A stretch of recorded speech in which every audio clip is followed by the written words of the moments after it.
भारत में आजकल ट्रेन पटरी के ऊपर कम और पटरी के बाहर ज्यादा चलती है।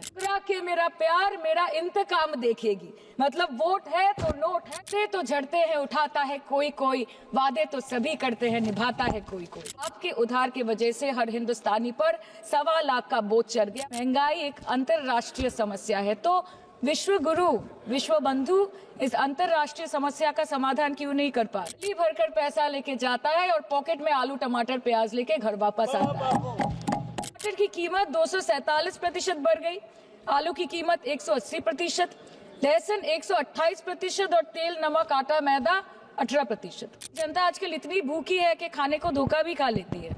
कि बुलडोजर के चलते मैडम भारत के लोग सवाल पूछना भूल गए। सदस्य सुश्री सयोनी घोष जी। धन्यवाद अध्यक्ष महोदया, आपने मुझे बोलने का मौका दिया। मैं अपनी पार्टी की भी आभारी हूँ for this opportunity. Madam, supplementary demand for grants is a constitutional pre-arrangement and I agree that it should definitely not be objected. But it also raises the question as to why does the government need further allocation when it has not been able to spend what it already has. In financial year 24, government's final consumption expenditure was 14%, but it decreased to 4.4% in financial year 25 second quarter. This means that the government has spent much less this year as compared to last year. In the first quarter of 24-25, government spending was 4.15 lakh crore, and many cited model code of conduct a reason for spending less. But in the second quarter, it further decreased to 4.1 lakh crore. Madam, to my simple understanding, this grant is being demanded from the exchequer, but this is the money which is collected from the people and it is meant to be spent for the people. Since Professor Shougata Rai has already spoken about the technical aspect, today I choose to speak on what this government has delivered to the people of this country, the utilization of resources and departments it's seeking additional grants for, and also its complex relationship with the state of West Bengal. Sir, इनके bulldozer के चलते madam Bharat के लोग सवाल पूछना भूल गए और भारत की जनता आजकल इतनी भूखी है कि खाने को धोखा भी खा लेती है। मैडम, भारत में एक मिडिल क्लास जो एक साल पहले एक वेजिटेरियन थाली 100 रुपए में खाता था, आज वही वेजिटेरियन थाली 152 रुपए की हो गई। टमाटर की कीमत 247% बढ़ गई, आलू की कीमत 180%, लहसुन 128% और तेल नमक आटा मैदा 18%। पहले आम आदमी पॉकेट में पैसा लेके बाजार जाता था और थैली भरकर सामान लाता था, लेकिन अमृतकाल में आदमी थैली भरकर पैसा लेके जाता है और पॉकेट में आलू टमाटर प्याज लेके घर वापस आता है। सर, माननीय वित्त मंत्री ने पहले कहा था कि बहुत हो गई महंगाई की मार, अब की बार मोदी सरकार, और आज उनके विचार में inflation is an international problem, महंगाई एक अंतर्राष्ट्रीय समस्या है, तो विश्व गुरु विश्व बंधु इस अंतर्राष्ट्रीय समस्या का समाधान क्यों नहीं कर पा रहे हैं? Ma'am, 74% of Indians are unable to afford a healthy diet. The household savings have plunged to a 50-year low. Around 48% of the households in this country are facing a financial crisis क्योंकि उनका खर्चा उनकी कमाई से ज्यादा है. The economic inequality in India is a 100-year high. The country's GDP growth rate for the second quarter 24-25 decreased to 5.4%, which is the lowest in 2 years. The government's total debt has reached a staggering 176 lakh crore, and the total debt is expected to soar up to 185 lakh crore by the end of the financial year. आज आपके उधार की वजह से हर हिंदुस्तानी पर 1.25 लाख का बोझ चढ़ गया और आप उनकी मजबूरी को अपनी ताकत समझते हैं। बंगाल में ऑल इंडिया तृणमूल कांग्रेस की प्रदेश युवा अध्यक्ष होने के नाते मुझे हर दिन कई नौजवानों से बात करनी पड़ती है। वो मुझे ये पूछते हैं कि मोदी जी ने हर साल 2 करोड़ नौकरी का वादा किया था, अर्थात 10 साल में 20 करोड़ नौकरी। उन नौकरियों का क्या हुआ, उन वादे का क्या हुआ? मैं बस उन्हें यही कह पाती हूँ कि पत्ते तो झड़ते हैं उठाता है कोई कोई, वादे तो सभी करते हैं निभाता है कोई कोई। Ma'am, as per the latest report by CMIE, the unemployment rate has risen to 9.2% in June 2024 as compared to 4.9% in 2013-2014. Female unemployment rate is much higher at 18.5% in June 2024 as compared to 7.7% in 2013-14. Around 37% of working women are unpaid. In rural areas, this figure is at a horrific 43%. प्रधानमंत्री जी बोलते हैं सबका साथ, सबका विकास, सबका विश्वास। अगर ऐसा ही है तो भारत के लोग आज देश छोड़ के क्यों जा रहे हैं? 2018 से लेके 2023 के बीच 6,70,000 भारतीय ने अपनी नागरिकता त्याग दी। सिर्फ 2022 में ये संख्या करीबन 2,25,000 की थी। In 2022 alone, 7,500 high net worth individuals with a net worth of more than 8.3 crore or more left India. नवंबर 2022 से सितंबर 2023 सिर्फ 10 महीने में 96,917 Indians were arrested attempting to cross the United States illegally. Modi ji कहते हैं कि वो सबके साथ है, मगर ये आंकड़े बोलते हैं जो सबका होता है वो किसी का नहीं होता। और बंगाल के साथ तो कुछ अलग ही रिश्ता है इनका।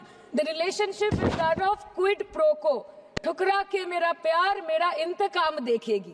मतलब वोट है तो नोट है और वोट नहीं तो नोट नहीं। As per the available reports, as on 19 July, rupees 1.23 lakh crore is already due from the government of West Bengal against flagship programs like Manrega, PM Awas Yojana, Gram Sadak Yojana, National Health Mission, Central Food Subsidy. Further, 40,806 crore is projected dues against these schemes, bringing the total amount to a staggering 1.71 lakh crore. Madam, health care की schemes में सिर्फ fund हमको दिया नहीं जाता क्योंकि colour coding match नहीं करता है।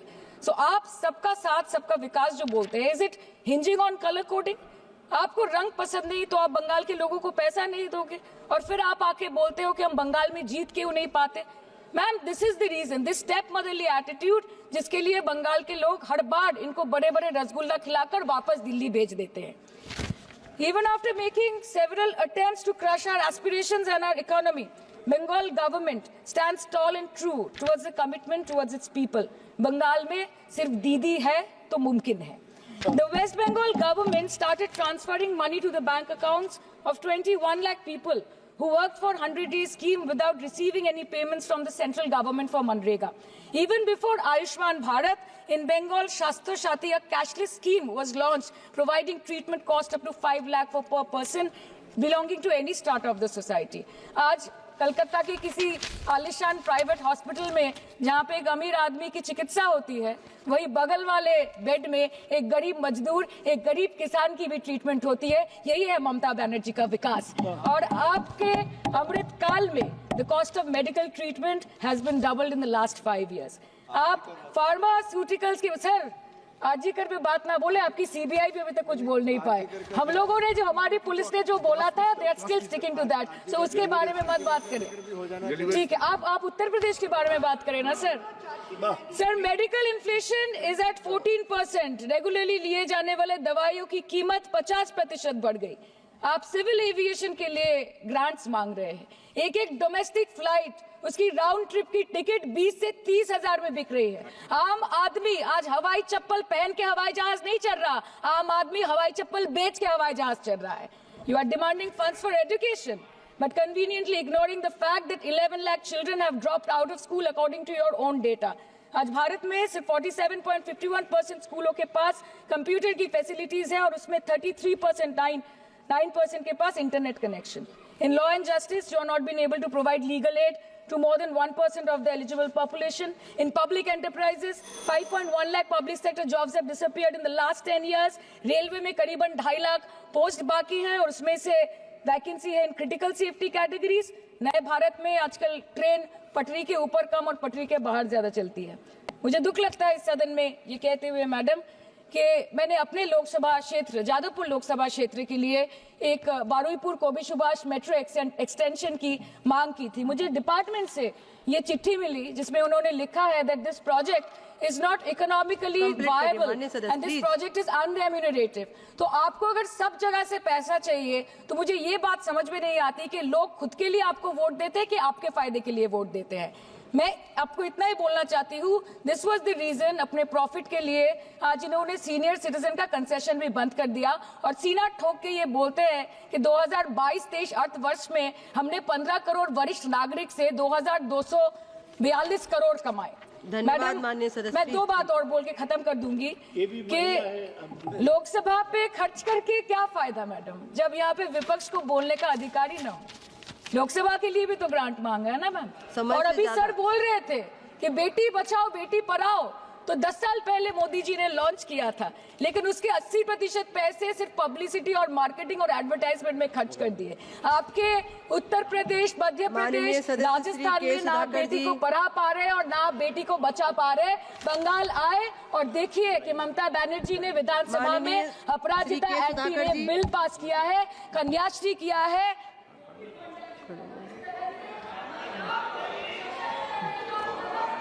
Thank you, madam. Thank you, madam.